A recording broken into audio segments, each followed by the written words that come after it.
Anyways, cheers. Hey, man, thanks for the tea. Pleasure. Oh, Thank you. yeah, of course. Beautiful day in sunny San Diego. Happy to be here. Another beautiful day. Can't complain, that's for sure. Let's start out with what about my conversation with Eden Saul inspired you to check in, and what did you want to discuss in relation to that? I think it's the first time where I've, heard people like actually touching on some subjects in the surfboard industry that, have to do more with people like myself who are, the guys who sit in there and actually on a day-to-day basis are, building surfboards. It's an interesting world. What about what he and I were discussing? I think some of the things about like how he was talking about, which I respected, how when he comes to a place to, sell surfboards, he builds the boards there. He doesn't bring them in from wherever else. I think that's an important point because he's thinking, specifically, obviously they're good factories everywhere, but he's also thinking about the people in that area that are building the boards. Because if you just say, for instance, bring a container in with X amount of surfboards and just flood the market, but none of those boards were built where you're selling all those boards, that's not really cool, So I think he was touching on that, which I thought was really, a good, honest subject and something that, maybe people, whether they just don't know or don't care, it's important because, in the end of the day, no matter how much I'm making or this person's making, et cetera, we function off piecework. So if there isn't work there, we don't make money. End of story. And then also some of the things, like to work in this industry, we have to live in areas that aren't cheap. Like San Diego, for instance, is not an inexpensive place to live, but, we're not making $1 million a year. So how do you live in an area like that, when you're making set amount of money, So it's not easy, and it's not really a choice because that's where the work is, and 25 years ago, it was a lot easier to live in North County, San Diego. You could have a little guest house in Encinitas and it was $800 a month, and yeah, things are great, but that's not how it is anymore. That's for sure. So, just, I think those are some of the subjects that you guys brought up, but just, I think the intention that was there was genuine and cool. Can you envision a time where maybe people start building glassing factories inland, like in Corona or something? I think that that could be like something that's a viable solution, but I don't know anybody who's really done that. I've talked to some people who've wanted to do that. I just have never, did you end up,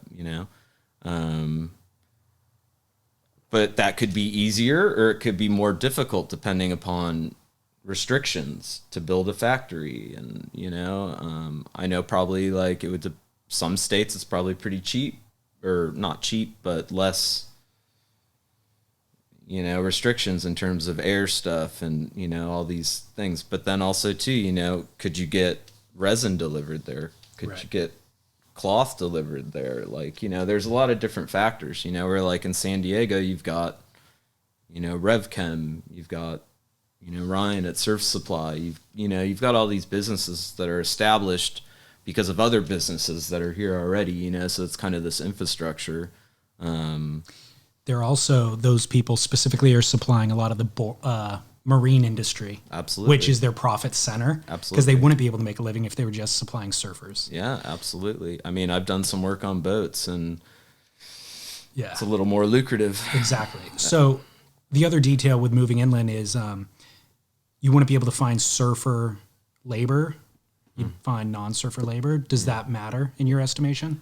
some of the best board builders I've ever known and that I've learned from have never surfed a day in their life. So, I think that, yeah, obviously, you need to have a passion for surfing and stuff like that. And I grew up surfing, and most of us are surfers, and that's why we build surfboards. But, I'm also a craftsman. And I know other people who are amazing craftsmen, and they work on surfboards and have never surfed a day in their life. And, I don't think I think maybe, if we're talking about people in a factory, that's one thing. If we're talking about shapers, that's another thing entirely. Gotcha. Those are two different discussions, in my opinion. Well, I'm glad to be having a discussion about the people in the factory, because obviously we have a lot of shaper discussions, and I feel like the broad surf media always kind of talks about the shaper. Absolutely. You just mentioned when you grew up surfing. Where did you grow up? So I grew up in southern Florida. Oh, really? Same as Alex, the Libos. Yeah. So we're both from Florida originally, and then I moved out here, probably late '90s, something like that. Where in Florida? I grew up in Boca Raton and then Miami before that. Way. And then actually when I got out of middle school, my family sent me to military school in Wisconsin. So what were you doing wrong that they wanted to send you to? Honestly, just like surfing, and my mom didn't care. She was young and she was having a good time. And it's just this kind of, special time. But then ended up going to military school, which was pretty crazy, definitely. And then just kind of was around all over the place, and then ended up, down or in California. And, I've always, whether I've lived here full time since then or not, I've always kind of called California my home base since then, so better part of, 25 years. How old when you went to military school? 14? Yeah, probably. What year was that? 80s, 90s? Yeah, like 90, something like that, probably. I'm just thinking it's probably gotten a lot more lax in the 2000s. Yeah. But what was the experience like? Was it as brutal as it? I mean, if you've seen that movie, what is the movie Taps or something? I don't know. Yeah, I think Tom Cruise was in it, and that's pretty realistic. I mean, to a certain extent, the other things that you hear about that goes on, like hazing, and there's a lot of stuff. I mean, it's not like you're going to military school and it's a bunch of really good kids. It's like a bunch of kids that are there for a reason, and I was just some surfer punk from Miami, and all of a sudden all my hair's gone and my mom's walking by me and doesn't even recognize me, so pretty crazy, definitely. How long were you there? I went to military school, I think, for 2.5 years. Did it work? I think some things, yes, and other things, no. I mean, it definitely, when you get out of something like that, you have this realistic view of what people can and can't do to you, actually. But I think, the positives that I've taken away from it, which there are, is self-discipline and work ethic, and, I think there's positives and negatives from anything, and you just got to see what those are, Yeah. But, I don't know. I think it's funny. I wouldn't changed it. It's just part of my life. That's good. Yeah. Yeah, because I could see a lot of kids feeling resentment towards their parents or something, and then wanting, holding that against them forever. I was probably pissed at the time. Yeah. So what did you do when you got out then? Or how'd you end up in California? Well, I was racing bikes at the time still. And my coach said, "Oh, you should go to California for the winter." And then I think at the time I was in Chicago. And so I had a really good friend who was living in Santa Barbara, and he was actually in a band. And they were touring all the time, but he kept a hotel room in Montecito always. And he was just like, "No, just come out and you can stay in my hotel room, whatever, dude, that's fine." Kept it just on on retainer? Yeah. Wow, what band? I mean, it has to be big, right? This was a long time ago, I think. he was in a bunch of different stuff. He's still a musician now. He's in Chicago and he does a lot of jazz stuff. Okay. And yeah, he's a crazy guy. All right, you're being modest, but for those who don't know, Montecito is where Oprah lives. Yeah. It's where the Royals relocated. Like it's a if you have a hotel room on retainer. It's pretty funny stuff. But so I ended up staying there and I just kind of ended up staying. Okay. Yeah. Tell me more about bike racing. You're obviously street or road bike. Yeah. Okay. Yeah. Yeah. I raced on and off when I was younger. I was fairly decent. I think physically had a lot of ability, but maybe I just lacked the self-discipline in my social life to be really serious about it. And then, I was, working in the surf industry before this and then kind of took a break, long story, and went back and was working on bikes as a mechanic and ended up somehow getting this job with a team and whatever, like 13, 14 years later, I was, just still traveling and ended up in Europe and everywhere and just kind of, yeah. What team? The first team I worked for was called Navigators Insurance. So it was like, it was a long running team in the United States and had some really good riders, mostly Russian guys. And then I worked for a few teams after that. And then the last 5 years I was on like a world tour team, like Cannondale, Garmin, that kind of thing. So, yeah. So I'm totally unaware of that whole world, but obviously there's a tour, and so you just travel around the world on the tour? It's not like that specifically, but I was doing, probably like, I don't know, like 290 days a year on the road. And a team that big has like 30 riders or something like this. And then there are races going on sometimes at the same time, different times. But so you're just kind of flying all over the place and going to these different races. Like 1 week could be in Belgium, the next week in France. So just, yeah, all over the place. Same as, Tour de France, that whole thing. Yeah. That sounds incredible. Yeah, it's crazy. Definitely. Were you surfing throughout? Yeah, definitely. Not when I was working. Sure. But, the nice thing about that job is I would always have the winters off and I was paid because I was on yearly contracts. So I'd have, 3 months off in Santa Barbara or over winter and I'm going to surf, Yeah. Wow. And then, if you're not with them, you're not working, so you can do what you want. But, those times are pretty slim, if like I said, I had an apartment in Spain and if I could go there for 3 or 4 days in between a race, that was a blessing, definitely. I could see the upside, but there's got to be downsides to living a nomadic lifestyle too, right? They're huge sacrifices to your personal life and, it's crazy, definitely. But, again, part of my life and I wouldn't change it for anything, it's just experience, and Yeah. I think like if you can just travel the world for years and years and years and obviously you're working really hard, but, you're getting all these experiences in different cultures and, ultimately you're getting paid to experience those things, it's really cool, definitely. And work with people who are like the top of their class, right? In their discipline. Absolutely. Which is incredible. Yeah. No, top level. Yeah. Why'd you quit doing it?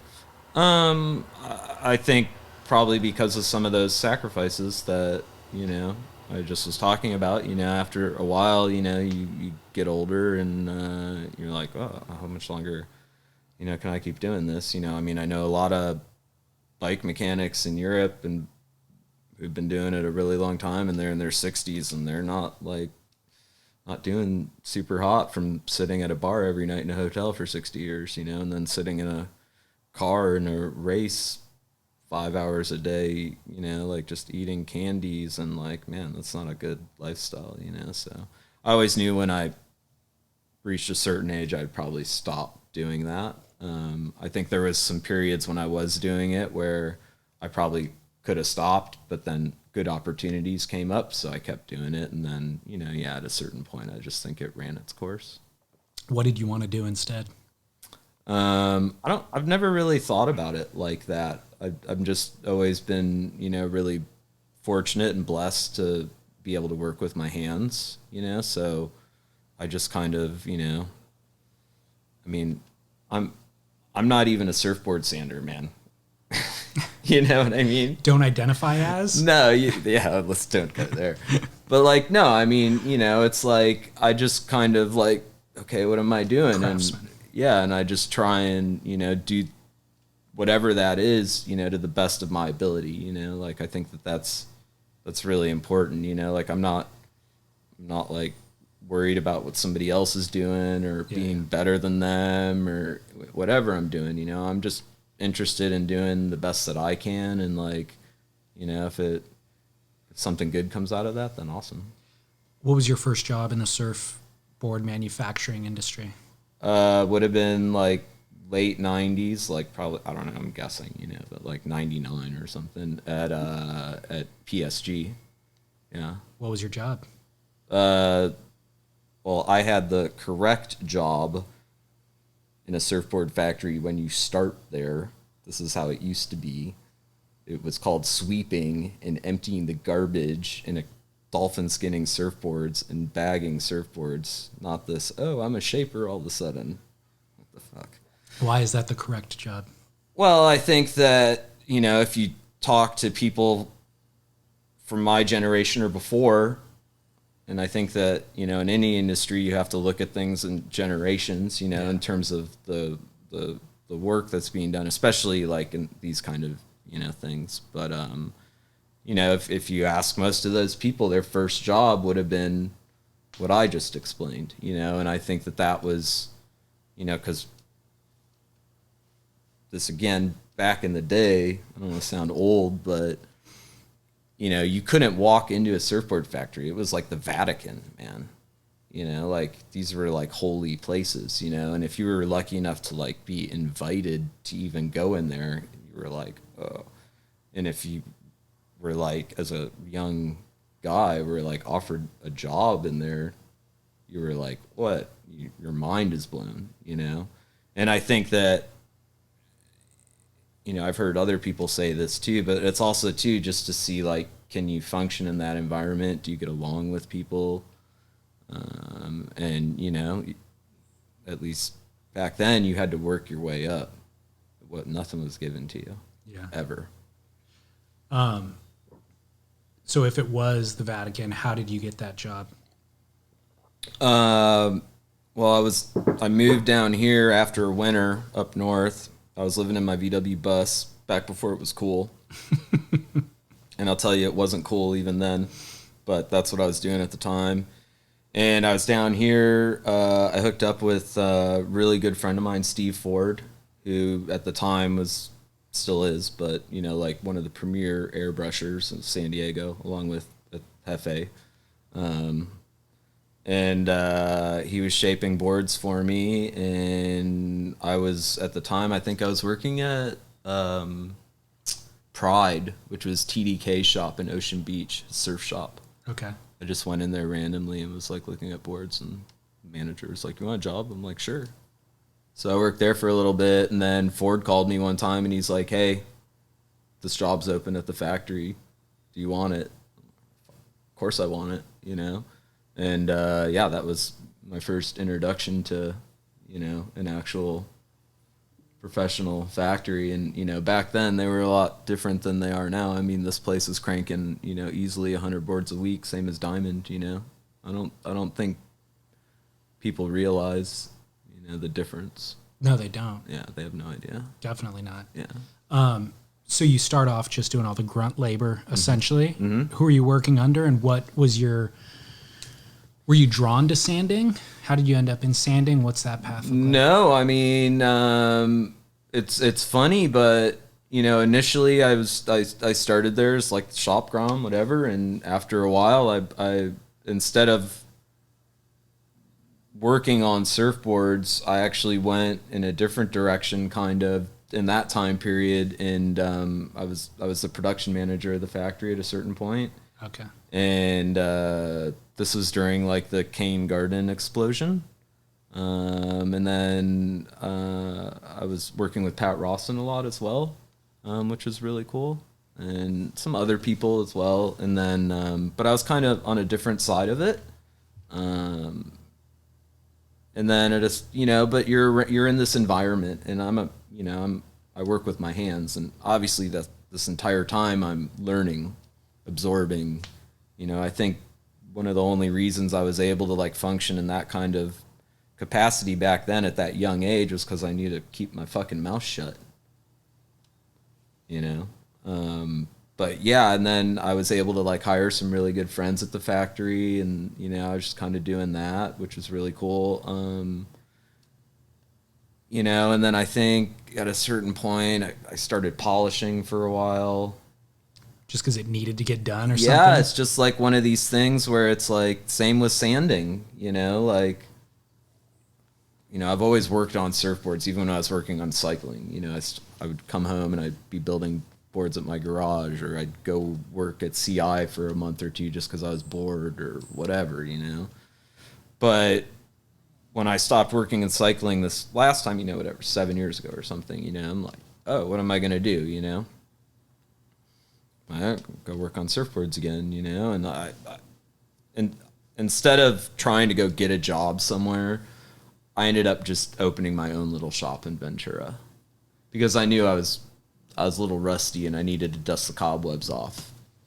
And so I had that shop, and let me ask you about that real quick. Yeah. Don't lose your train of thought, though. No. I want listeners to understand the different layers or levels of shops that exist in a cottage industry and how it goes from cottage to commercial or corporate. Yeah. And so when you open up a little shop in Ventura, do you let the county know? Do you have to get it built to code? Do you have to, So just like anything in life, but specifically in California, I feel like, it's a lot of it is who you know. So in my case, I acquired this little area in Ventura that, is really old, been around a long time, that, is attached to a body shop with a paint booth. Got it. So it's kind of already grandfathered in. Everything's already kind of there, and then, in terms of like the legality and things like that with keeping chemicals and stuff, if you know what amounts of stuff you're allowed to have and not allowed to have, then it's okay. Like, okay, I can't have more than X amount of resin at this spot. If I do, then I need to have some sort of, and then you have a friend who's a firefighter come in and be like, yeah, make sure there's an exit sign here. Make sure you do this, boom, boom, boom. So, yeah, okay, you're good, Now, that shop was just completely off the grid, word of mouth. Gotcha. That's it. But it's also really cool. I had that shop for over 5 years. That, in a little town like Ventura, if you know some people and you do good work and you're honest, that you can just have a shop like that, and it'll function for that long. Some restaurants don't even stay in business that long. No, definitely. Operating costs are different, I suppose. When you have your own shop, you realize how expensive tape is. Yeah. Right. Yeah. Well, the reason why I wanted you to tease apart some of those details is as we talk about where you're at now and board pricing and the unsustainability of kind of not raising prices, part of what goes into the factory you're in now, or just local manufacturing in California, is everything's more expensive. Having all that regulation means you're then paying for it, and you're paying in taxes, and labor costs are higher and all that sort of stuff. So, it's important. It's scary to notate where the money's going, because if you just tell the consumer like, hey, boards need to be $2,000, then they'll scoff. Be like, I can get one that's manufactured overseas for a quarter of that, essentially.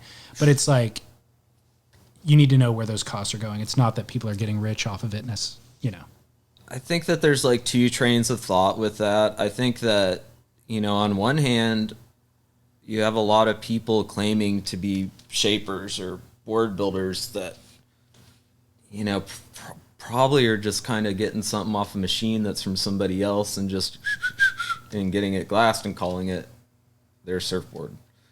So I don't necessarily want to say like, yeah, that surfboard should be X amount of dollars, you know, but I know like a surfboard shaped by Skip Fry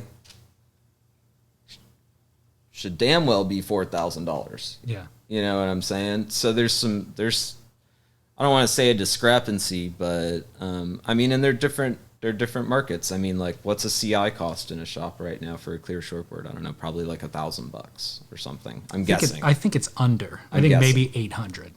That seems crazy to me. Like, that's pretty inexpensive. You know, maybe that's dictated by the market also right now. I think it is. Yeah. That's another sign where it's like, whoa, that's kind of scary. Yeah, I agree with you. It seems low in terms of their hard costs and even the legacy of craftsmanship, you know, and the quality, of course, is high, but it is dictated by them trying to compete with Firewire, all these overseas manufacturers that can bring in a similar looking product anyways and charge a lot less for it. Which, to be candid, probably that board works pretty good too. Who's to say, like, I mean, I can't say that's crap. Like, I'm not supporting it, but yeah, probably works all right. I don't know. Sure. Yeah. So back to your timeline, Ventura, kind of backyard shop. Yeah. So I had a little shop, you know, kind of was dusting the cobwebs off, and then I had done, I think, a run of boards with Pat Rawson just for some friends and stuff. And I had heard a little bit about this small factory in Ventura called Studio 609. Are you familiar with it? I've heard of it. Yeah. I don't know. So it's this amazing couple, Chris and Rachel. I love them to death. They're just the coolest people ever. And I didn't know them at the time, and they're really, really small factory, you know, super high end, really small numbers, you know. So another friend of mine, Jack, knew them a little bit, and he's like, yeah, I think they maybe need some help, you know, like I have a Bonzer over there. It's like, you know, it's been there for a while. All right, well, maybe I'll go by there sometime, you know. And then so then he like hits me up like an hour later. He's like, I just talked to him, go over there. I'm like, okay. And he's like, and bring a board that you glass. I'm like, okay, cool. So I go over there. I've got like board in my truck, and I don't know them, and I speak to Rachel really quick, and she's super nice. And you know, they were looking for a sander. And yeah, okay, I can sand a surfboard, no problem. But, you know, I can't even remember how long it had been since I sanded a surfboard or whatever. But you weren't sanding at your little shop? I mean, a little bit, but not like production, like in there full gas. And so we talk a little bit, and I'm like, hey, I brought a board over to show you, you know, if you want to check it out. She's like, no, I can tell you know what you're talking about. She's like, come back tomorrow, you can sand 2 boards. Okay, so I come back the next day, sand 2 boards. Rachel looks at him real quick. She's like, from now on, every board you can sand here. I'm like, oh, okay, epic, thank you. So I started sanding there regularly. I mean, you know, like I said, it's a really small factory, but really high end. The majority of boards, you know, like Bonzers from Malcolm Campbell, Wayne Rich gets the majority of its boards glassed by them. And then Blinky, you know, William Dennis. So, but yeah, so I was there for a while. Again, listener edification. Yeah. What was she looking for on those 2 boards? I don't know. Well, another way to ask it, what's the difference between a good sand job and a bad sand job? I mean, you know, I think, there's a lot of different aspects. There's so many, you know, there's sanding for gloss, there's sanded finish, you know, so there are all these different aspects of it. I mean, I think if you're sanding a board for gloss, or like, you know, you're sanding boards like Bonzers, for instance, with super gnarly concaves, glass on fins, you know, the single fin boxes need to be ground to the concave of the surfboard, not flat. Like, there are all these really specific things that's super detail oriented. You know, the board has to be flat, you know, the shaper wants the edge to go here. You have to know what they want. You know, there's obviously a bit of interpretation involved in it as well, but I mean, there's some boxes that need to be checked off for sure. But I think ultimately, you know, like as a sander, they're looking for what your interpretation is of their work, you know? So when I'm sanding, you know, I'm thinking, you know, and that's difficult to do when you're working with like a ton of different shapers. You know, it's maybe a little easier when you're working with one shaper, like when I was working with Britt for a number of years, you know, that was kind of more specific. You know, yeah. So the general concept is, obviously we know, listeners know what shaping the foam is about. Yeah. Laminating the foam is to put the hard shell on it, Mm-hmm. where it's bonded over every cubic millimeter of the foam equally, right? And then the sander's job after it's laminated is to take off all of the hard edges and keep a uniform, consistent finish, but also a thickness of that lamination across the entire surfboard in the concaves and everywhere else. That's the main point, right? Yeah. Okay. I mean, in broad strokes. Okay. Yeah, absolutely. I mean, you know, you could talk about sanding surfboards for hours on end. I mean, it's just, you know, I think like I was talking to Pavel a couple of weeks ago, and I mean, we're always having a laugh, but you know, I think the way I explained it to him is essentially like you're working with like this artist, and he makes this insane sculpture out of something that's really fragile, and then it gets like all this stuff put back on top of it, and then you have to somehow recreate that sculpture with all the stuff on it, Right. to where the guy's happy with who created it. He's like, oh, okay, cool, that's what I envisioned, you know.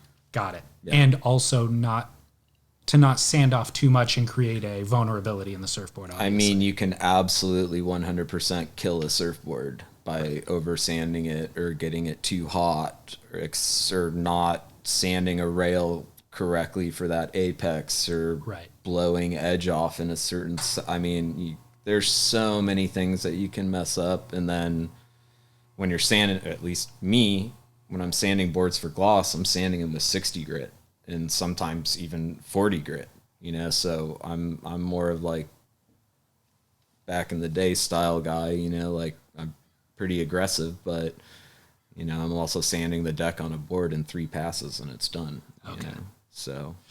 So it could go wrong quicker, but if you know what you're doing. I mean, so much of my work is reliant on the people before me. And I think that's an important thing to bring up. I'm super blessed to work with obviously this has been said before, so I'm not saying anything new, but like I work with the best fucking laminator in the entire world. Now there are a lot of people who are really, really good and talented, but sorry, you can't touch that guy. End of story. What's his name? Alex Villalobos, the super wolf. Puta madre. Like the guy is so good. But if the laminator isn't good, if he's floating shit, if his laminations aren't flat, if he's leaving air, you know, when I go to sand a board with a hard pad and 60 grit, ooh, that could cause a problem real quick. And the same with the guy doing the hot coats and, you know, all this stuff. Like, you know, and once again, I'm super blessed to work with people who are at the top of their game. Absolutely. You know, because if not, I don't care how good I am. Everything could get thrown out the window, you know? And I think that, you know, is maybe something that is pretty specific to the surfboard industry, is how much, not only for work do you rely on other people, but also how good their work is, you know, has a direct impact. You know, same with the guy after me, my buddy Tommy. Like if I'm doing shitty sand jobs and he's got to polish these boards for Mitch's or for Japan and my sand jobs are crap, man, like that's a big problem. Yeah. You know, or if I decide to freaking not go into work for a few days and don't do any work, and then all of a sudden he doesn't have work, like that's a big problem. You know, so we really rely on one another, you know, to to be there and be responsible. And I think, like, you know, when you look at a guy like Alex, you know, he's the whole package. You know, not only is he extremely skilled laminator, he's a pleasure to be around. He's such a gentleman, and he's there, and he's responsible, and he does his work. You know, and that's when I mean the whole package. You know, and that's sometimes that can be really tough to find. Incredible DJ too, from what I hear. He's got some moves, man. That guy. You should see the video of his dad in Miami Vice and his freaking. Oh, it's classic. Really? Yeah. Does he keep the DJ thing under wraps? Is he like trying not to discuss it? Should I cut this out? I think he's totally into the DJ. Oh, he thing. is? Okay. Oh, yeah. All right. Yeah. It cracks me up. He's got moves, I'll tell you. He's got moves. You were talking about there's a couple of boxes that you need to check as a sander, but there is some things that are up for interpretation. Yeah, absolutely. What are those? You know, how much edge to leave in a board or not. Is that up to your interpretation, or is that something that you want to have a communication with the shaper about? I mean, you know, so it's kind of all over the table, and I think that's why, like, at least in my job, it's really important for me to have a relationship with the shaper, so I know what they're after. You know, like, so for instance, Britt Merrick, he puts little dots on his rail where he wants the edge to stop, and that could be different if the board's for Dane Reynolds, let's say, because Dane likes, well, you know, a considerable amount of edge, and then, you know, a board could be for pipeline for this person where you kind of want to scrub the edge off almost, you know, on the board. Like, there's a lot of different things going on that, you know, not every sander is aware of because they don't have to really deal with it, you know. But I think that I've been fortunate to have been put in some specific situations with shapers and build relationships with them to really try and, you know, perfect the craft, man. You know, whatever surfboard they're after, you know. And when you're building boards for pipeline or Chopu or, you know, waves like this for guys that are top 5 in the world, you know, yeah, they're pretty specific about stuff. But, like, that's something I've always enjoyed is kind of that. Or, you know, like, talk right now, like, just get it over with, like working with Ryan Birch, you know, like, you want to talk some mad science shit, he's on another planet, you know. Definitely. Yeah. Have you ridden his boards? I don't really ride like the pickle forks and stuff like that, but yeah, I got 2 sick ass boards right there from him that are mental. Yeah. Pretty much I only am riding boards from him right now. Oh, really? Yeah. That's nice. Yeah. Who did you learn sanding from?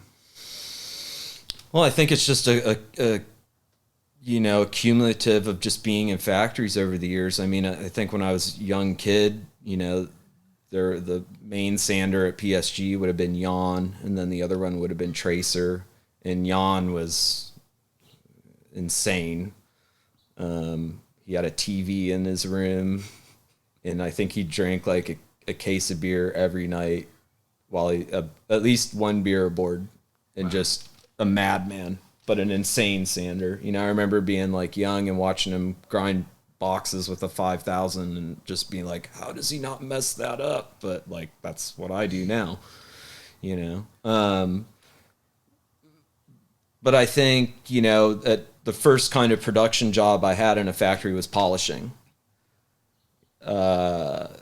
which I think helps me now because I, like, versus a sander who has never polished a board, how does, you know, like, I know, okay, this is really important for the polisher. Like, I gotta, instead of leaving this board at 100 grit, I need to bring it up to like 150 for the wheel marks, you know, or, you know, like, oh, this has to be super nice and flat, like at the deck patches and the lambs. And, you know, when you're dealing with, or like Volan boards, or, you know, they don't want to sand flat, you know. So, yeah, there's just, you know, it's just endless, man. It's just endless. Why do you sand with barefooted? Maybe it's like I'm closer to the earth or something.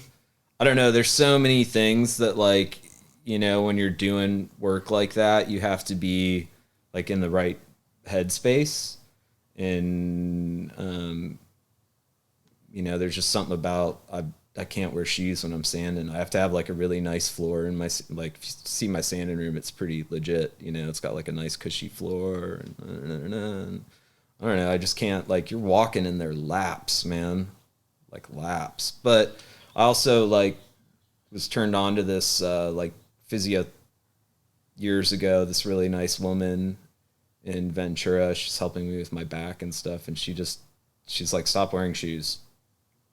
Like full stop? She's like, just don't wear shoes if you can't. If you can, just don't wear shoes. Because there's, you know, there's something about like, because of the design of shoes that like pushes your weight forward on your kind of, you know, you're not like leaning back, you're more leaning forward. And I think that was a problem for me. And she's like, just stop wearing shoes. Did it affect you? Absolutely. It made a huge difference. Benefited you? Yeah. Really? Yeah. I mean, I'm aware that that's a whole movement, you know, and that there's running barefoot and all that sort of stuff. Yeah, those people are out of their mind. Are they? Yeah, completely. Yeah.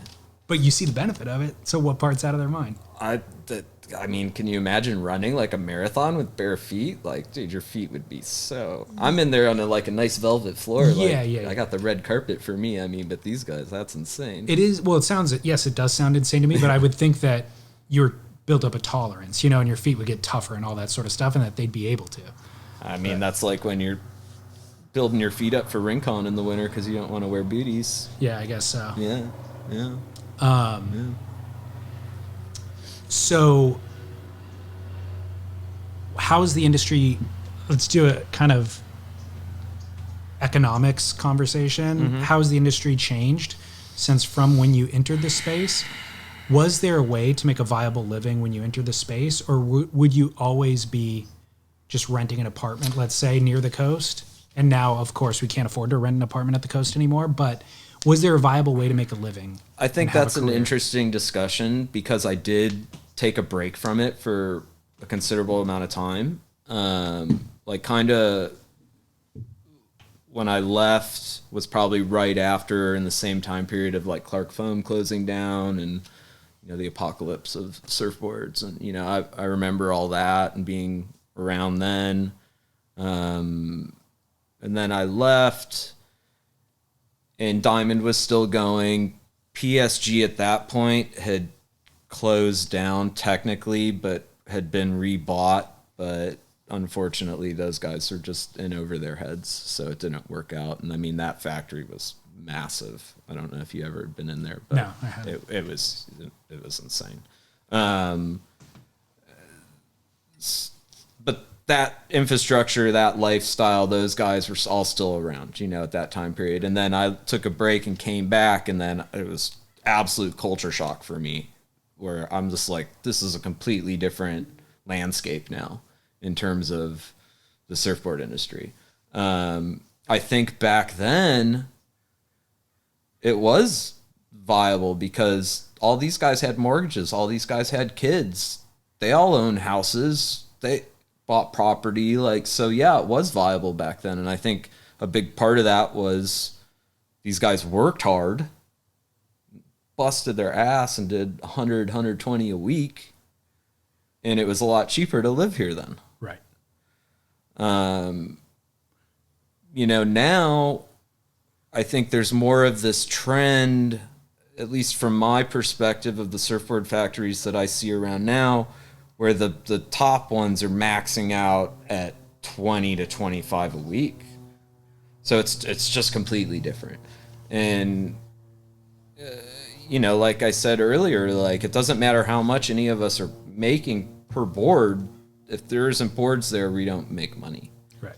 You know, and there's no safety net. There's no anything, you know, where I think back in the day, because the numbers were so much bigger on a weekly basis for a factory, you didn't run into these issues that you run into now, where these factories are only doing 20 or 25 a week. You know, like, you could run through the pile pretty quick if there's not stuff coming in. Yeah. Would you have gotten back into the business if you would have been able to have a crystal ball and seen the economics of it now? I think from the economic standpoint, I probably would have stayed away from it. but ultimately I don't do it for those reasons, you know? Well, I'm glad that you answered it that way, though, because part of what I want to point out is if investments aren't made now, 5 years from now, 10 years from now, there's a very legitimate possibility that these things go away. Like these artisan craftsmen that we have access to now won't be here in the future, and that it's either a $5,000 surfboard from the 3 or 4 people who remain, or the $1,000 surfboard that got shipped over from overseas.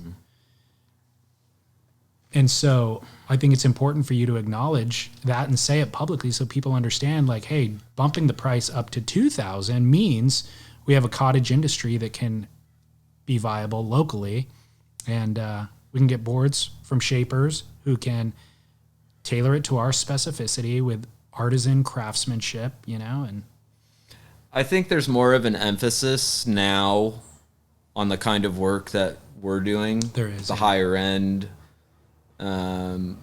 more artisan stuff like you're talking about. But I think, number one, yes, those boards should be more expensive because, at a certain point, I mean, there's people that are mega successful in the industry, shapers, whatever, and like really famous, and and they've got like a pot to fucking piss in, man. Yeah, You know what I'm talking about. totally. And I think it's kind of messed up that there's these people in the surf industry have been mega successful and have made millions and millions and millions and millions of dollars off surfing and this and sponsorship deals and this and that, and those guys haven't sunk a dollar back into the actual industry that has kind of provided them that success to a certain extent, and respect to Joel Tudor for at least being one of those people who does realize that and step up. Because if somebody doesn't, and more people don't, guys like me, at a certain point, we're not gonna be able to do it anymore. I mean, a lot of it already has gone away. Absolutely. So back up and explain that. What is LSD and how did LSD come to be? And why? Why did it come to be? So I've been there probably a little more than a year and a half. I think the factory's opened about 2 years now. I kind of knew about it before they opened, or I knew that there was a project going, and I knew that like Alex was involved and Joel was involved. And so I kind of, even before it opened, I kind of had a feeling like probably going to end up working over there. It seemed like would probably be a really good fit, I think, that Joel with his distributor, the two that opened the factory up, I think it was a long road for them to get everything dialed. I mean, if you go into the factory, it's not a huge factory, but it's, in my opinion, probably one of the most well-built factories I've, had the opportunity to work in. Definitely. It's dialed. A lot of other factories were built kind of like you explained yours in Ventura, where maybe it started small and then they got another space adjacent, so they built into that. Exactly. But not a lot of them have been built to spec. Yeah, this like place, this. it's dialed. Yeah. Man. It's freaking dialed. And it's really small. It's only, 4 full-time employees. That's it. Okay. And it's honestly, like, it's the best work I've ever seen out of any factory in my entire life. And I'm not the only person that says that, but the quality of the boards that come out of the place is like next level. It's insane. Who are the 4 employees and whose boards are being built there? So the laminator is Alex Villalobos, which we've discussed. The hot coater, fin guy, just all around, board builder, great board builder is Justin Pettix. He's from OB. I'm the sander, and then I do resin pin lines along with Larry Crow. Who, if you don't know who that is, look it up. And then Tommy Tommy Kroll, spacing on his last name, is the guy after me. So he does all the glossing, polishing, wet sand, stuff like that. And then, yeah, I do all the sanding. And then sometimes if we have enough work, we're afforded the pleasure of Wade's company to be in there and sand some, which anytime we can have Wade there, we want Wade there, definitely. Wade Largent. Yeah, the man himself. And there's a couple of shaping bays.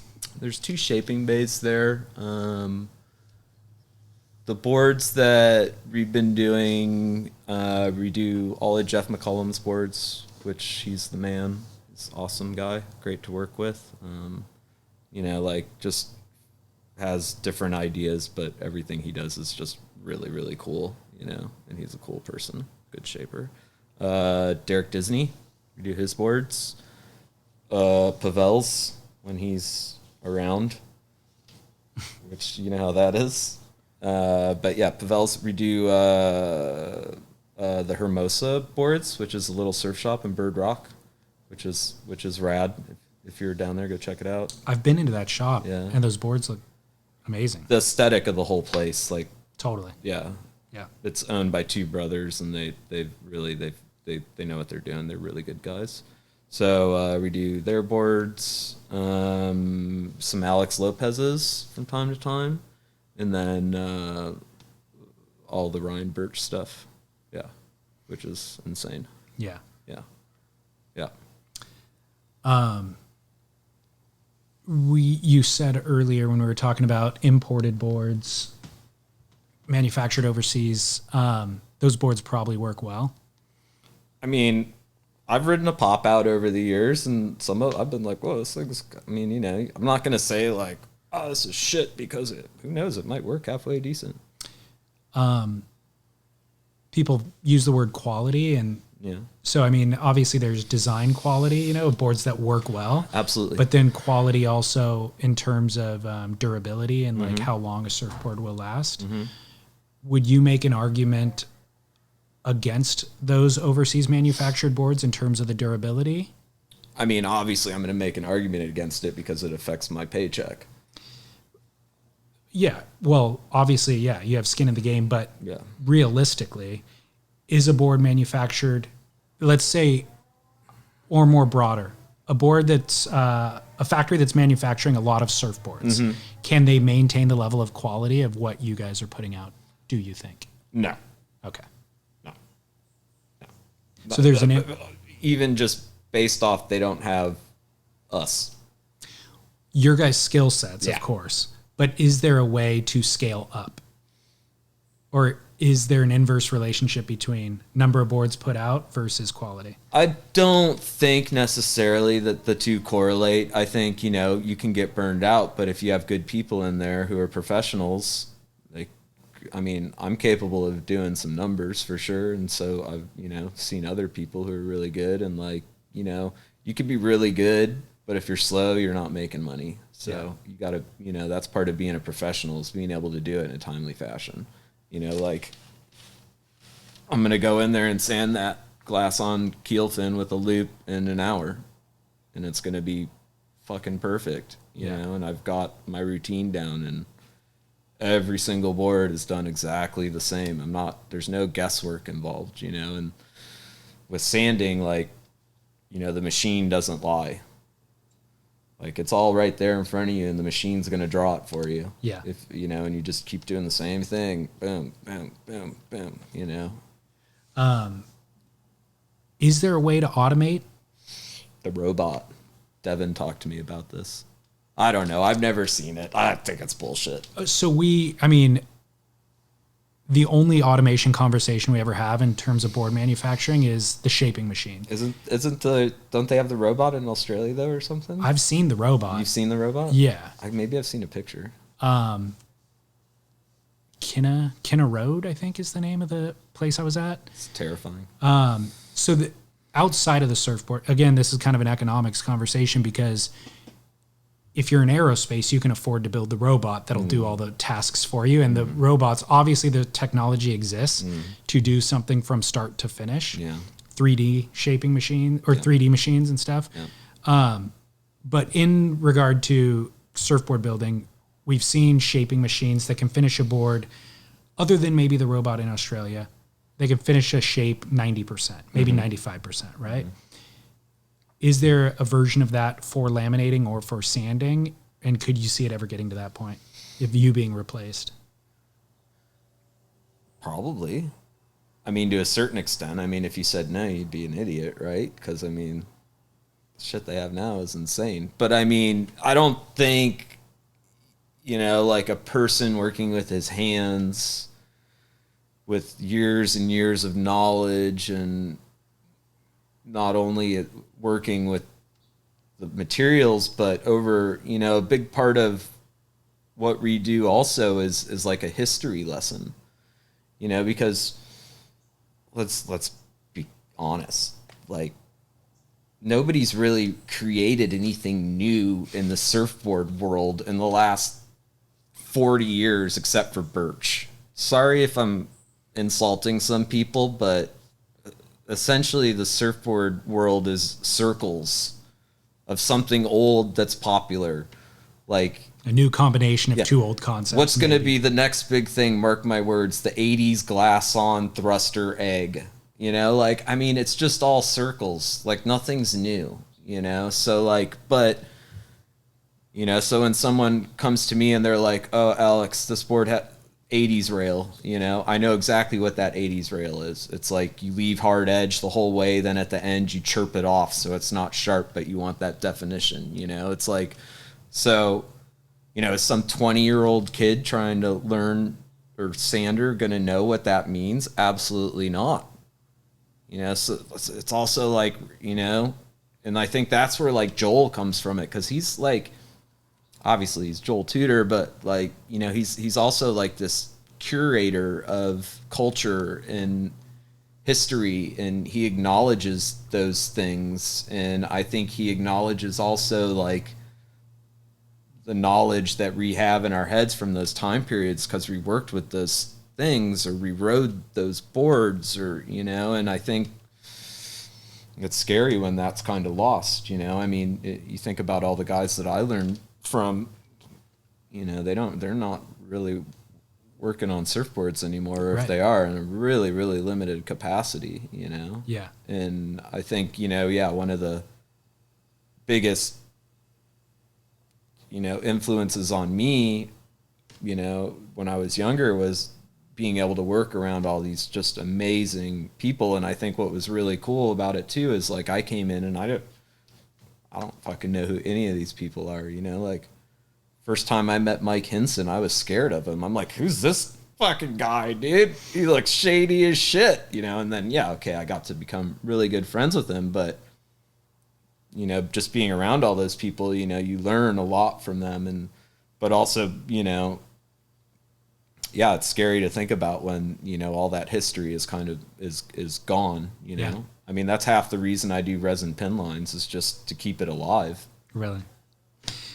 Yeah. Well, the other thing is those guys, not only do they not have somebody to pass on the information to, but it's not like they even documented the information other than through the surfboards themselves. It's not like books have been written about them. It's all oral tradition. Yeah. That's it. And that's what is terrifying to me now, from a generational standpoint, is, you've got these younger, where they think because they watched a video of something that dude, I could tell you stories, fucking surfboard factory shit that would blow your mind, man, about what people say, or, it's just like, what? Are you kidding me? And it's to the point where people like myself, because at a certain point, I definitely had to conscientiously realize that, like, okay, when I was a kid and I was looking at Jan and they're grinding that fin box down with the 5,000 Milwaukee, and being like, holy shit. Like, I had to realize at a certain point that, okay, now I'm that guy. Right? Yeah. You know what I'm saying? And like other people who are younger are looking at me like that, like, oh, dude, what the fuck? That's gnarly, But now, I mean, don't get me wrong. There's a couple kids around the shop that are freaking awesome kids and really, really talented, But the majority, you're just like, dude, I don't want to show you anything, even if you. Yeah. I was going to ask you, is there anybody coming in, like young kids coming in with enthusiasm who would backfill the industry? No. Zero? Yeah. No. I mean, we see young guys coming in who want to shape surfboards. Yeah. That's all they want to do is they want to be a shaper. I've worked on surfboards for 25 years minimum, on and off, right? I never shaped a goddamn board in my life. You know? Like, dude, get a grip, everybody. So, yeah, I mean, the question is just where do we go from here? Then if you're going to retire and there's nobody to fill your spot. It's absolutely terrifying. Yeah. It's crazy. Yeah. And that's what I'm saying about like all these people who, you know, have just been madly successful and not put anything back into it for guys like us, you know? Well, the two factors that I could point to why there aren't young kids coming to ask you to do your job. Mm-hmm. It's not lucrative enough. Mm-hmm. So there's one way to fix that, right? Charge more for surfboards. Number two, a concern about the health risks. Yeah, that's very relevant. And then also too, you know, then you get into like the talk of working with epoxy and stuff where like everybody's like, oh, it's so much more eco-friendly and da-da-da-da-da. Have you ever worked with epoxy in a factory? Are you kidding? Man, if you touch that stuff with acetone, it goes directly into your bloodstream. Like, bro. And like, dude, you don't want to be sanding epoxy boards? It's a fucking nightmare, man. So it's ingesting the fumes is the toxicity or the... I don't think from that standpoint, but it's just the stuff's just, it's not fun to work with. And it's not like, oh, this is healthy. Yeah. I'm going to sit here and eat my peanut butter and jelly sandwich while this board's kicking. No, right. It's just, it's yeah. No. Well, what are your own personal concerns for your health and in terms of working in this environment? And I want to dovetail that with a conversation about, again, U.S. or certainly California manufacturing. If you build your factory to code like Laminations San Diego has. Absolutely. The local authorities are making sure that you have probably, acetone recyclers, proper ventilation, so that requires a huge investment. Yeah, the torrent machine is mega expensive, which you have to have now. So what are some of your health concerns, and then what are some of the things that are built into the factory to alleviate those? So in our factory specifically, and obviously I've worked at a ton of different factories, but both our wet rooms, so the lamination room and then the hot coat room, they have air scrubbers that are going constantly with charcoal filters, you know? So that it doesn't disperse any toxins into the air outside the building? Exactly. Gotcha. And it also cleans that room out, you know, in terms of like smelling like resin. Got it. Yeah. And those are not cheap for sure. But so they're hardwired in, you know, so each of those rooms has that. Then as a sander, we have this thing that's called a torrent machine. And essentially it's this huge box or whatever that just sucks air like crazy through a bunch of different filtration things and then collects all the dust at the bottom. And so that's sucking all the dust out from my room. And that's expensive too, definitely. I mean, and you know, you're talking 30 years ago up on the hill, the sanding room just blew out on the hill. Yeah. You know, I mean, I remember building like fake dust collectors at factories, like, because it was like an air conditioner filter, you know, it was like, dude, this doesn't do anything, you know? So yeah, it's changed a lot. And I think that's a valid argument too, why surfboards should be more money, because I mean, dude, the guys who own the factories, they're not making any money. Like, dude, it's just like, you know, all of us is just for the love of it, essentially, you know? Nobody's making any money, you know? And then also too, you know, working in the surfboard industry, you're working with surfers. Sometimes, you know, like, whatever, you know. So it's just like, you know, yeah. I mean, I think that they're definitely, you know, some changes could help, but then it's like, dude, nobody really gives a shit, you know, honestly. Well, I want the consumer to at least hear these things, because if they care about employee welfare, that would be an argument to purchase locally rather than from an overseas manufacturer. And to be perfectly frank, I've not visited any overseas manufacturing surfboard facilities. Maybe they are built to a similar spec and code. I know that California's among the strictest. Yeah. So I don't know that they would be held to that by the government in that country, but maybe the manufacturers hold themselves to that standard. I have no idea. I think there's some, I mean, I don't know right now, but I know like in Australia, for instance, they're allowed to use some different finishing products and things like that. More stuff geared towards more like the automobile industry maybe, or Okay. which we're not allowed to use, you know? Okay. So I know that there's, and I'm sure the same would go for Asia, or, you know, there's stuff that they can use that we're just not even allowed to use, you know? And I mean, there's always talks of like, you know, oh, they're going to outlaw like styrene, Right. which would kill us because like we need styrene, you know? I mean, you know, so there's a lot of different things, you know, and then that's where you go like, oh, well, when they stop using styrene, then everything's going to have to be epoxy. And it's just like, dude, fuck.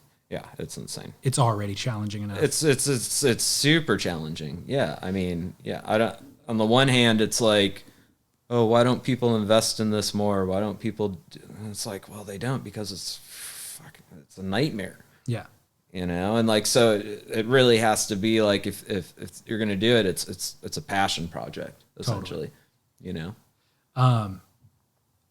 Do you guys have health insurance, or are there any, in terms of employee wellness and well-being, is there any other benefits that you guys have? I mean, I get surfboards, you know? It's mental well-being. Yeah. I mean, yeah, dude, no, you know, yeah. Yeah. Yeah. You said Birch, the only guy to invent something new. Yeah. In surfboard design is Birch. Yeah. What is that? I mean, just his crazy surfboards that he's doing. But I mean, you know, if you look at somebody who's completely like gone outside of the box and destroyed the box, you know, it's Ryan Birch. As somebody who works with his boards, what are the design elements that are outside the box? Well, the whole ASIM thing, but you know, he's not only is he like such a talented shaper and craftsman, but his ability to like how good he surfs really allows him to Totally differentiate between the nuances of things that he's working with. And I think the thing that I appreciate most about Ryan's work is that it's this constant evolution. He's never done. He's never like, oh yeah, that's the model. It's over there. It's scanned and that's it. It's done. Like that doesn't happen, you know, like if I put an order in, you know, for a friend or whatever, and you know, that friend already has a board from Ryan from who knows when, like Ryan wants to see that board because he's gone 300 million times in space already past what he did 5 years ago or whatever it was. You know, it's just this constant evolution with him. And I think that, you know, when you look at the boards, they're strange, but all the different design elements, like the nose being split like that, it has a purpose. Mm-hmm. So many people these days call themselves shapers and they have no idea why there's a wing. They just are like, oh, it's just put a wing in there. That's what that one has. Or like, what's the point of this or that? They have no concept of that. If you ask somebody like, how much tail rocker does that board have? And they're shaped and they're like, I don't know. It's like, how do you fucking not know how much tail rocker the board has? And you call yourself a shaper? Like, get fucked. You know? Where if you look at like, so all of Ryan's stuff is purposeful, if that makes sense, you know? The nose concave thing on the bottom of the board, you know, how the one rail has more edge than the other rail. Like, I'm not, you know, going to give out all of it away, but, you know, there's some crazy stuff in there for sure going on. And I, you know, like, you know, it's unfortunate that we can't see more of people riding the boards, like certain people, if you know what I mean, because they're not technically supposed to be riding the boards, but the little glimpses that I do get to see from like Ryan's phone or something is like, dude, boards work, you know, they absolutely work, you know, and I think that's like really cool when, you know, we'll do some stuff and then Ryan will be like, check this out. Like, we'll just look at him and be like, well, that one works. He's like, fuck fucking A, it works, you know? So. Yeah, when you've seen that exact surfer riding other boards and you see them hit a new level on a new design. Yeah. I think like a perfect example is that that Quick movie that came out a bit ago. The Repeater one. Repeater, yeah. With the Mikey Wright section, just dude, like you just and he's not even used to him yet, and he's just ripping the bag out of it. It's just insane, you know. And we see some other stuff, but you know, and then you see the surfing that like Bryce Young is doing on the boards is just it's crazy, you know. And like such a nice, humble guy, and like, dude, then you see him, he's just like ripping so hard on the boards. It's insane. I really felt like that was the film of the year, and when I first watched it, I was like, this surfing is going to, this will be like a turning point where Birch already has a lot of demand on his boards. Absolutely. But we've only really seen him ride them. And so seeing Bryce really validate the designs and take them to different places on the wave, and I was like, everything's going to shift from this point on. Shapers are going to be knocking off what Birch is doing. Other surfers are going to be riding those boards. That'll help it grow everything. It'll all go this. And it really didn't make as big of a splash as I thought.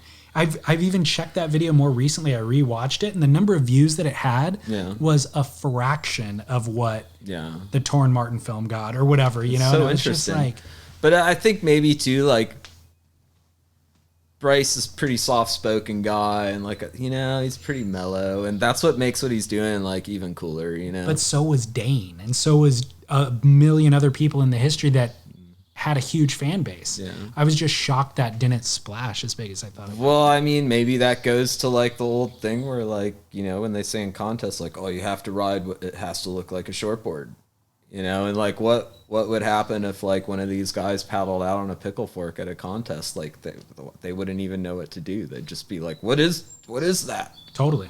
What the hell is that? Like, you can't ride that. The judges don't have the capacity to account for something that's outside of the box. No. Yeah. And also too, like when you, my friend Rich, he saw that footage of like Mikey Wright, and then, I think in the same section, it's Rolito. Like my homie from Puerto Rico, and he's riding a normal board, and Rolo kills it. But you look at the difference in speed. Right. And that's my friend Rich is like, why is he going so much faster?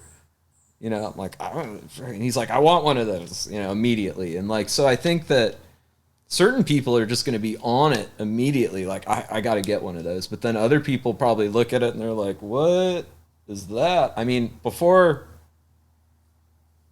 I started working with Ryan, I mean, I remember him a little bit when he was a Grom in Encinitas. I lived down the street, you know, from him on Vulcan and stuff, and he was always around, but I never really knew over this time period, like what, you know, as he had grown up and stuff. And then I think the first time I saw one of the boards was Dane had a couple when I was working at CI. Oh, okay. And then I came down here to start, you know, working at LSD, and I'd never even put two and two together, like, oh, Ryan's here or whatever, you know. But then like, dude, he's such a just rad human being. Him and his wife Lukey are just like, dude, salt of the earth, like coolest people ever. And like, just he's so amped like on just creating and like doing his thing, and like that he can be successful at it also.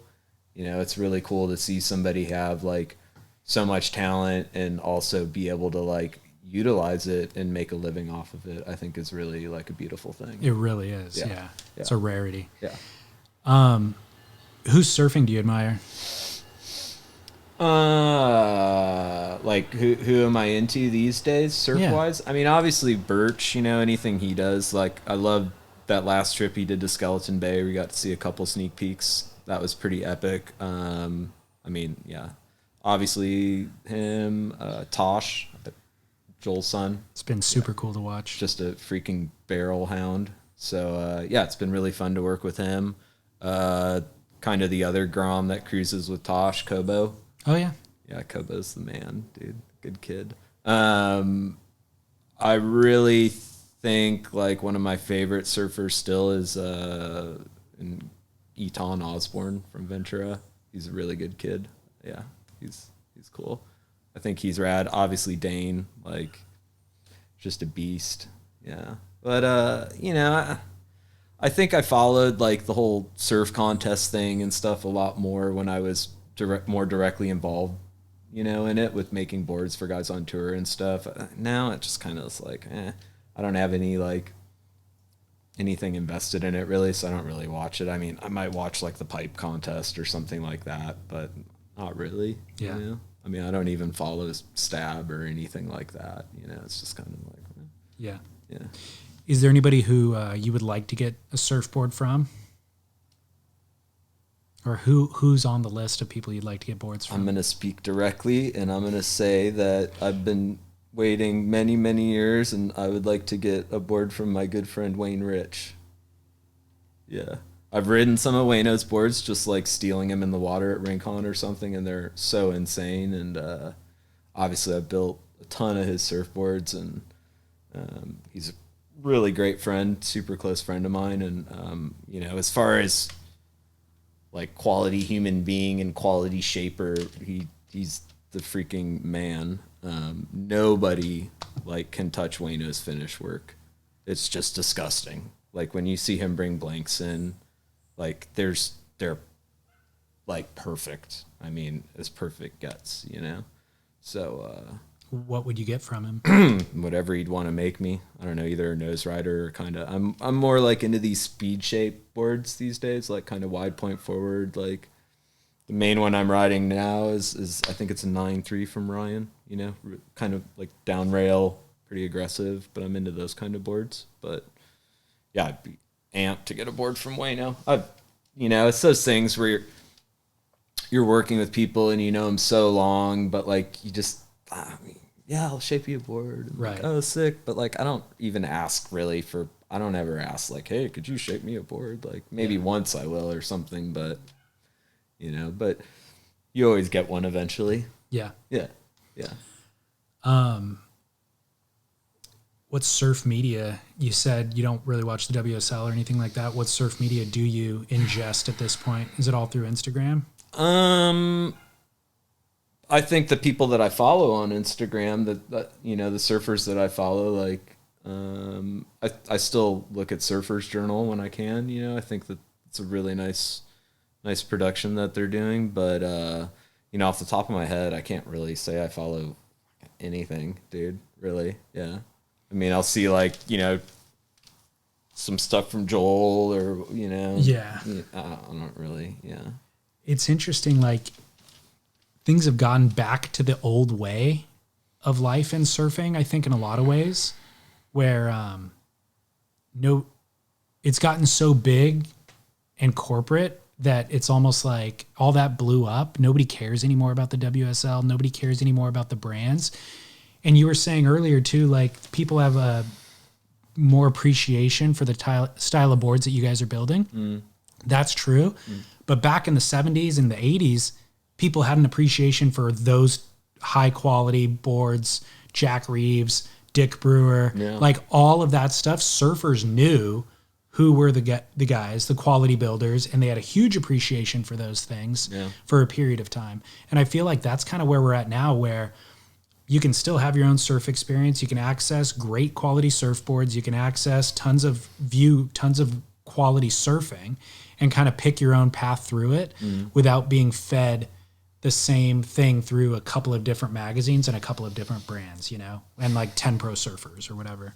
Yeah, I mean, the dynamic has changed so much. And I mean, on one hand, you see like, you know, when we were kids, I remember going like to the movie theater to watch, you know, the surf premiere of some movie, and everybody would be in there hooting and, you know, like smoking some joints or whatever, you know. And now it's just like, yeah, it's almost like it's gotten so big that it's like inverting on itself or something. But I all I can say is this: whenever they started switching the music in the fucking WSL contest intro thing to this techno shit, like I'm like, I can't watch this anymore, dude. Like, what? This is like, I want to see Christian Fletcher smoking a cigarette. You know what I mean? Like somebody with some fucking style, for fuck's sake. Like it's just, you know. And it's like this rave like, what? And that's when you can tell clearly that who's ever calling the shots up there don't surf. Yeah, totally. Absolutely doesn't surf, you know, and doesn't understand it. and they're trying to like cater this thing to a broader audience when it's like, those people don't surf. You don't get it. Yeah. It's not going to be the NFL. It's surfing. Yeah, that's just drives me insane. That is an interesting moment as the flashpoint for when everything fully circled the drain. After that, it was dead to me. Same when the Chargers left San Diego. Football, you're dead to me. Yeah. That's it. Everything is dead. Final kind of question, I think, is you talked about you're not a sander, but you're just a craftsman. You work with your hands. What's your next project, do you think? I mean, can you see yourself getting out of surfing at some point, and would it be going back to bicycles, or is there something else that you do as a passion, or is there something that you've always wanted to do? I mean, I just kind of always, lived my life like where the wind blows, kind of, which I know maybe some people, can't wrap their brain around, but, just like where I'm at right now is just a chain of coincidences, So I don't ever say never on anything, I mean, Sorry, anything that has your interest? I've been talking to some people a little bit about maybe, I've got this like really interesting background in terms of work and what I've done, and I think that, it could lead to some interesting things, maybe like in motor racing or something like that, like with cars. I'd be interested maybe to do something like that. I mean, I built my first motor for a car when I was like 15 years old, Wow. So I could see something like that, but, I'm content right now and super happy where I'm at. I'm really blessed and fortunate to work with the group of people that I work with, and they allow me to have a space there to explore that, which I think is really cool. And I'm happy with everything else. But that being said, you never know. Like the industry's pretty volatile, and something, obviously, you never know. We know shapers go and do residencies, and we've seen laminators even going and doing residencies. Anjay, the man. Is there an opportunity for sanders? I think I think there could be something like that. I mean, I think the most successful board builder who's kind of explored that is my friend Angela from Belgium, who credit where credit's due, the only guy who can sit in a room with Superwolf and hang in there. Like, really? He's amazing. He's amazing. Yeah. Great board builder, great laminator, freaking rad human. Belgium also happens to be my favorite country in Europe, so we get along really well. I spent a lot of time in Belgium.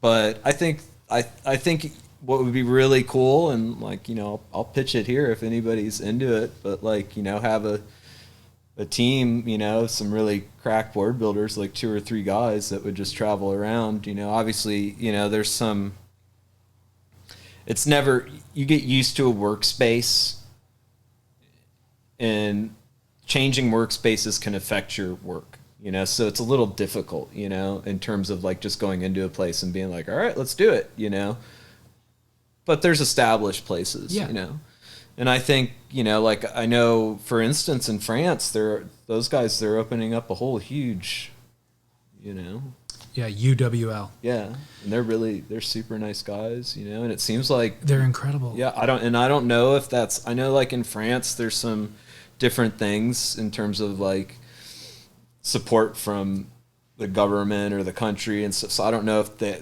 there's something with, it's like, but however they're able to pull off what it looks like they're doing, man, it's going to be insane. It looks really nice.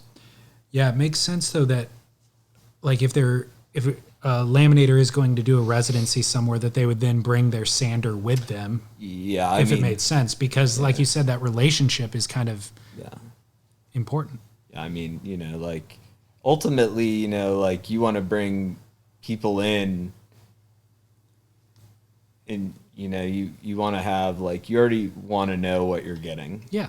You know, so it's like, if you bring me in to do something, there's an expectation there. You know what you're getting, you know, and I think the same you said with Alex, or, you know, a lot of different people, you know, but I think especially if you have two people who are really talented like that working together, you know, and know each other's work, and like, yeah, it's a pretty unique thing, you know. Yeah. I know, like, I've known Alex a really long time, but we've never really worked together in this capacity before. It took, you know, over 20 years for it to happen, but you know, I always knew, like, oh, dude, I'd really like to hook up with that guy, you know, and work with him, because shit's just insane. And I'm just lucky he, you know, hopefully he felt the same about me. We'll ask him on air. Yeah, ask him, see what he says. And freaking, that guy, fuck him. Well, thank you very much. This was a illuminating conversation. Yeah, thanks, David. Pleasure. You're welcome. Really appreciate it. You're welcome.